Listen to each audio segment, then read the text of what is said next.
સુરત શહેરના સૌથી વ્યસ્ત શહેર ચૌટા બજારમાં વધતા જતા અતિક્રમણ અને અવ્યવસ્થા સામે મ્યુનિસિપલ કોર્પોરેશન વહીવટીતંત્ર અને પોલીસ કડક વલણ અપનાવ્યું છે. મેયર દક્ષિશ માવાણી અને પોલીસ કમિશનર અનુપમસિંહ ગેહલોતે ગુરુવારે લાલગેટ પોલીસ સ્ટેશનના ઇન્સ્પેક્ટર અને સ્ટાફ સાથે ચૌટા બજારનું ઓચિંતું નિરીક્ષણ કર્યું હતું અને વેપારીઓને સ્પષ્ટ ચેતવણી આપી હતી કે તેઓ કોઈપણ ગાડી વેચનારાઓને દુકાનોની સામે બેસવા ન દે.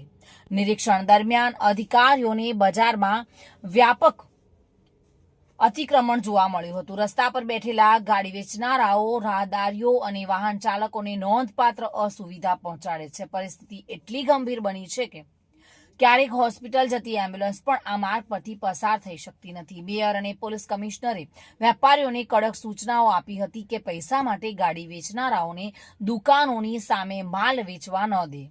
જો આવું કરતા પકડાય તો વેપારીઓ અને ગાડી વેચનાર બંને સામે કડક કાર્યવાહી કરવામાં આવશે.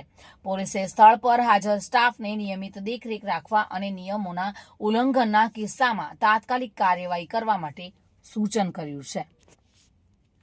સુનિલ ગાંજાવાલા સાથે bureau report, today Gujarati news.